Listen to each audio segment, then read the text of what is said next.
Hi. Today I want to talk about leading indicators and lagging indicators, something that I was aware of in my business activities, especially in the lumber business, but which is also a concept that we can use in language learning. In my lumber business, which I'm still involved with, but which was my major business activity for over 40 years, we had certain statistics, graphs that we would follow, which were sort of indicators of what was going to come. So these were called sort of leading indicators. It could be, the lumber futures market. It could be housing permits. Those are homes that are going to be built. It could even be population growth. It could be any number of things that give us an indication of what might be coming our way. And then we are going to try to act on these. It could be, the accumulation of stocks at mill locations, which suggests that these will eventually be released onto the market, causing the prices to go down, just as say an increase in housing permits, new housing permits would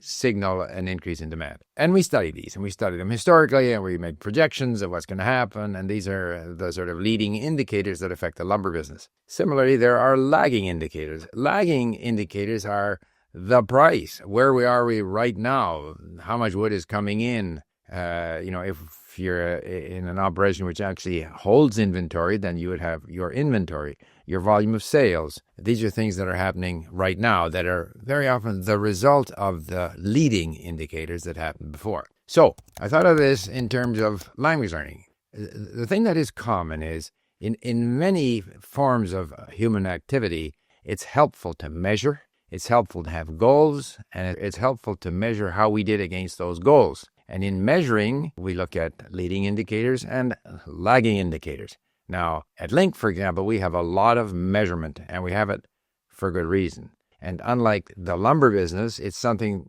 that we can directly influence. As a lumber producer, I could contribute towards the availability of supply on the market, and that would, to some extent, influence the leading indicator of supply and demand on the lumber market. But in language learning, we're in control. We have this autonomy. And so the things that we measure at Link essentially measure your level of activity. And I've said this before many times, we don't really measure, and it's hard for us to measure how well you speak the language. We measure the number of words you know, and people point out we don't necessarily know for sure that we know that number of words, but it's an indicator to some extent of how many words you've read, which is another leading indicator, which you can influence by reading more. If you look at how many hours you've listened, that's a leading indicator. The number of links or words that you have saved to your database, that's another indicator. Even the extent to which you're maintaining your streak, in other words, meeting your goals, those are all leading indicators. Levels of activity that indicate that if you continue that level of activity, if these leading indicators maintain themselves, or depending on the level, the ups and downs of your leading indicators, this is going to influence what I would call the lagging indicators, or the results of these activities. So the lagging indicators, the things that we look forward to that will come, would be a better degree of comprehension, understanding more of what you're listening to, finding it easier to speak to people in the language you're learning, a better grasp of the structure of the language. All of these things, which we don't measure so well at Link because we don't test people, but which the learner is very much aware of personally, these then are the lagging indicators. So the leading indicators are things that we can influence in order to improve the outcome, and then we get the lagging indicators, which is how well we speak the language.